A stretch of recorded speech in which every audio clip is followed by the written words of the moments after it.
what is going to be the must-watch anime of spring 2023? With me to answer that question is the Axel Ablaze. Axel, what do you consider the must-watch anime of this season? Oh my gosh.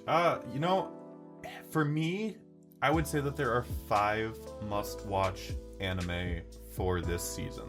The 5 must-watch anime, in no particular order, are Demon Slayer, Gundam, The Witch from Mercury, Ancient Magus Bride Season 2, Oshi no Ko, and it wouldn't be, a Shonen Ouji video without saying Dr. Stone is a must-watch anime. I'm sure you agree with me on that one. Well, I mean, we do like to keep it scientific up in here, and if you said anything else, that would be pretty unscientific. So already this is the most scientific video this season. Now, is there any particular reason you weren't able to put these in order? Like, do you just think like they're all must watch, they're all of equal hype?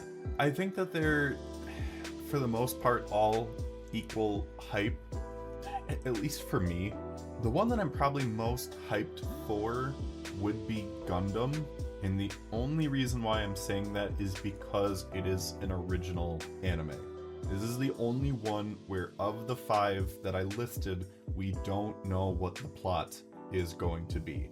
With everything else, there's source material for it. So if you've read any one of them, I think all of them are definitely going to be going into arcs, or starting out, in the case of Oshi no Ko, with some absolutely banger material.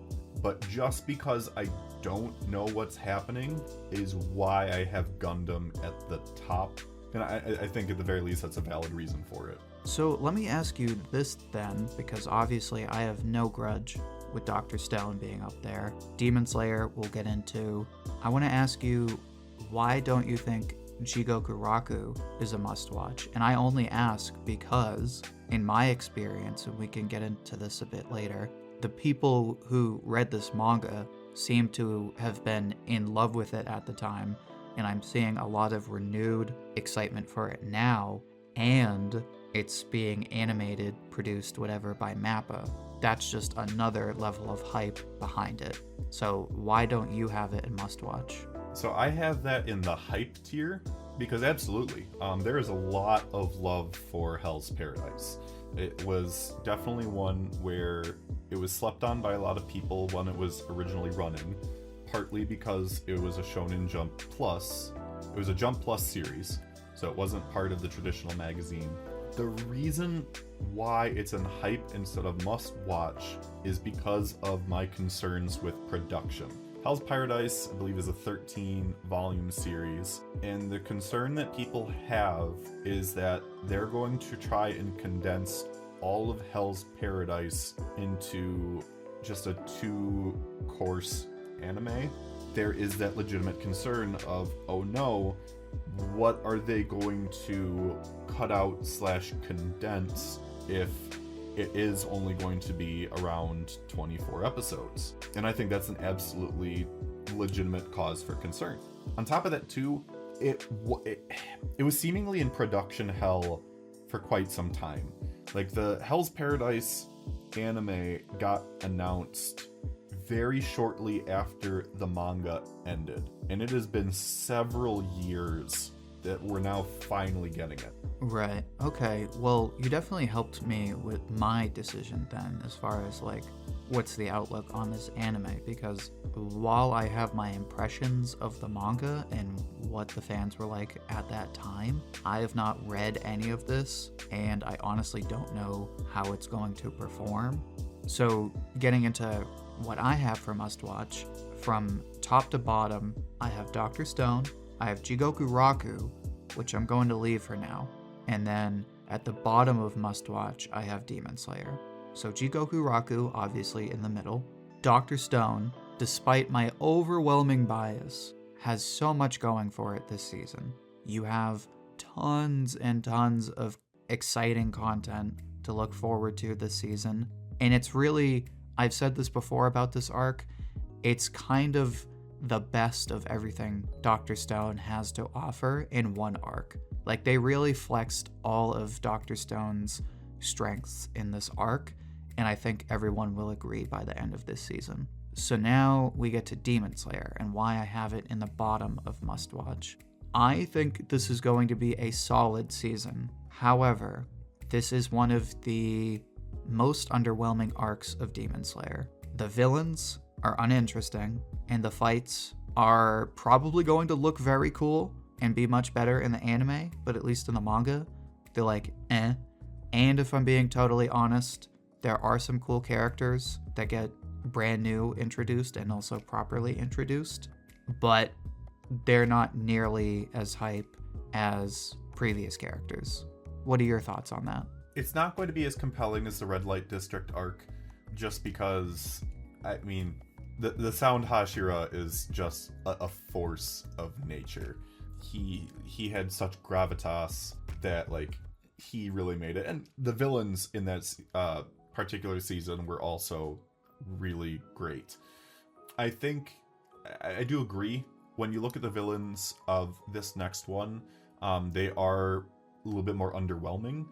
I think the characters, like the good characters themselves, are good. We get a good variety in this season, but the villains, yes, they're not necessarily as great as the ones that we just had. I think that it's gonna be another great looking season, but I can definitely agree that it is at the bottom of the must-watch tier in comparison. Well, with all of that out of the way, let's move on to the hype tier. I'll start it off this time from top to bottom. I have the Konosuba spinoff, Eden Zero Season 2, Mashle, the Ranking of Kings spinoff, Gundam, and then the Smartphone Isekai Season 2. So let me just say this. The reason I have both of the spinoffs in hype rather than must-watch, where most people would probably say they belong, especially with how popular their series are, respectively, is just that. They are spin-offs. So while a lot of people are probably going to watch them and everyone is probably going to like them, I think there is inherently less incentive to watch them, specifically because they are spin-offs. I think you're right for Ranking of Kings, but I don't know that you're right for Konosuba, just because, I mean, Konosuba fans just eat up anything Konosuba.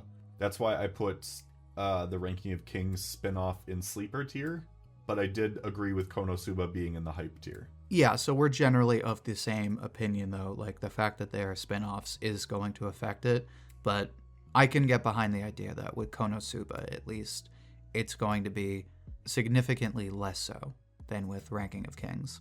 So then, why don't you go ahead and share your whole hype tier from top to bottom? So I've got Hell's Paradise, Jigokuraku at the top. I've got Eden Zero Season 2 after that. I have the Mashle anime. I have the Pokemon spinoff. And I have the Konosuba spinoff at the end. The only reason why I have the Konosuba spinoff at the end is I have not delved into Konosuba myself yet, but I recognize that there's still a lot of hype for Konosuba. All right, fair enough. I think we're pretty similar in these tiers. I mean, we don't really have to spend too much time on Eden Zero. For anyone who reads Eden Zero, this is the season to watch if you skipped season 1. I mean, this is going to adapt one of the best arcs. Anyone that knows us knows that we're Eden Zero fans, so we're not gonna not hype up Eden Zero. 100%. So really the only question I have for you are, what do you think the prospects are for the Mashle anime? Because we've both read it, we both like it to one extent or another. I don't know what you think of recent chapters necessarily, but I am pretty sure you liked it, at least when it started out, and we both recognize that it's still pretty popular, still enjoyable with most people, and early Mashle is awesome. So I'm curious what you think the anime experience will be. I think there's going to be a lot of hype from the get-go. It's going to be interesting because it's... The way I'm going to compare it is we're going to have a similar situation, I think, to One Punch Man, where I think it's going to be a tale of two different adaptations, in a way, where they're really going to, go, whole ham on the anime, the effects and whatnot for Mashle, because they need to draw people in to get sales back up for Mashal, but we might miss some of the comedic timing and whatnot that we got in the manga as a result. For sure, yeah. Mashal is definitely popular, at least with Jump fans, but you bring up a good point of like, it'll do well at first, it's just a matter of how far can they maintain the hype, which at least with the anime, I think it'll be okay, but we'll just have to see and wait.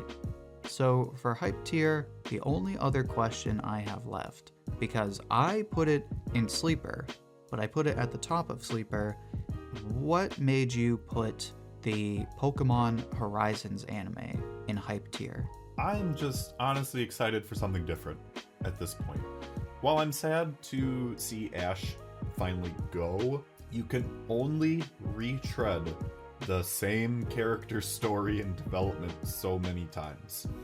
That is the reason for it. Whether or not it maintains that level of hype is obviously going to depend on the first few episodes of the anime and how people react to it. But at least at this time, that's why I have it at hype, because right now all eyes are on this anime to see how well it can do after such a long run by Ash Ketchum in the anime.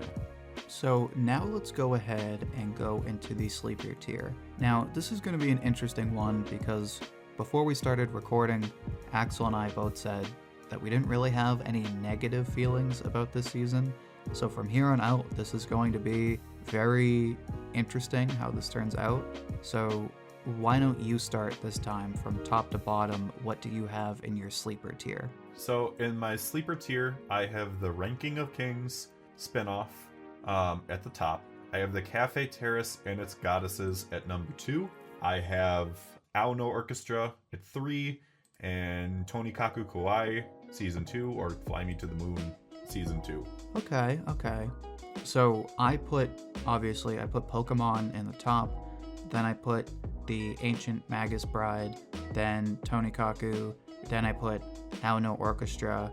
Now, admittedly, with these other 3, I haven't seen anything of them, so that's why I have them in Sleeper tier, as opposed to, say, Hype tier, where especially Magus Bride might belong. Tonikaku and Ao no Orchestra, I mean, they don't seem particularly crazy, unless you want to tell me I'm wrong. No, so the reason why they're in Sleeper tier for me, I watched the first season of Tonikaku Kawaii. It's a very sweet rom-com story. The male main character gets hit by a truck and the girl character saves him, and then they get married. It's one of those just like they speed run things. Ao no Orchestra, I have not read Ao no Orchestra. There's just a wave of blue blank anime lately. Blue Lock, Blue Period. I mean, this is essentially Blue Orchestra. But I'm very interested. Anytime we get performing arts based anime, I'm very interested in seeing how well it's done. So that at least is why I think it's in Sleeper tier. I'm curious to see if it can pull things off. If nothing else, I am very, very, very excited for the soundtrack for it. I mean, it damn well better have a good soundtrack when it's based off of an orchestra. Right, exactly. So, very quick elevator pitch for the people out there like myself who have like barely heard about it, have never really got the chance to check it out, and are looking to be sold. Quick elevator pitch. Why should people get into the Ancient Magus Bride? I mean, Ancient Magus Bride Season 1 was freaking fantastic. It's such the dark fantasy of it is so good. Like, the characters are so interesting to watch. Like, it's one where it's not just like a happy-go-lucky, like, magic-related series. And so I'm very excited to see where things go from here, especially because we're introducing a school element to it. So if you have not watched Ancient Magus Bride Season 1, go watch it, especially if you are a lover of dark fantasy, magic-based series, and absolutely be hyped for Season 2. I think it's going to be great. Well, now we're gonna move into the sleep tier, and to contrast the hype, well, why don't I just say it? So I'll start. My only 2 picks for sleep tier, I have Oshi no Ko and Cafe Terrace. So I'm gonna get some heat for Oshi no Ko. I do not disagree with must watch in the sense of Oshi no Ko is going to be popular. A lot of people are going to like it, and it's going to be worth watching and talking about. The reason I have it in sleep, I think the manga is overrated. Not painfully overrated, but a little more than slightly overrated. I think it gets a little bit of hype from the fact that it's written by the same person who obviously created Kaguya-sama, which, to be fair, it's still a good series. But my issue with Oshi no Ko is these characters, rightfully so, but still, can get very edgy, and at some points, they're just edgy all the time. And look, I get it, they're in a certain environment, they have a lot of hardships, but I'm just like, ugh. Sometimes these characters in this anime takes itself way too seriously. I understand that that is the tone. I am not trying to rewrite the story, but I can't help feeling that way. And the other thing is, so far the optics and the visuals look very good, but I'm curious to see how well animated it is, because a big thing people hype up for the manga is, oh, the art is so perfect, the art is so god tier, it's gorgeous, the art is insane. So obviously, going from like double spreads in manga to now we're just animating, it's gonna be very different. But now that I've effectively slapped you in the face, how do you respond? How do you defend the glory that is Oshi no Ko? Oh yeah, no, I mean, don't get me wrong, Oshi no Ko can definitely be edgy. If you've read the manga, you can understand why it can be edgy. It's one where you can't yourself take it too seriously. It's got its great moments. I think it's going to be doing fantastic numbers, and I think it's really going to bring back the sales that the manga had. It had strong sales at the start. It dipped a bit, I mean, which is normal for a lot of series, honestly. But I think it can do really well, especially depending on the performances of the voice actors that are involved with it. But I think you got to go into it and be accepting of the edginess that is part of it. It's obviously like a very different tone compared to Kaguya-sama, which is like just the comedy aspect of it. It is obviously the opposite of that. I need to say it, it's not act age. So please don't be like, oh, it's the new act age. Like, no, like it's nothing will be the new act age. Like, just stop. It needs to stand on its own. But I think this is one where, especially for the people that have not read the manga, the beginning of this anime is gonna hurt more than once. So at this point, we have talked about pretty much everything. That's pretty much the season. And of course, there's probably some more that we missed, or you probably disagree with our rankings. So make sure to share your rankings down in the comments. I'll pick my favorite and share it on the community tab. Axel, thank you so much for joining me. As always, you've been a big help, and it's been a ton of fun talking with you. Always a pleasure to talk about anime. Again, folks, make sure to like the video if you enjoyed what we had to say. Comment down below, see what everyone else has to say. But in the meantime, thank you so much for listening, and the both of us hope to hear from you soon.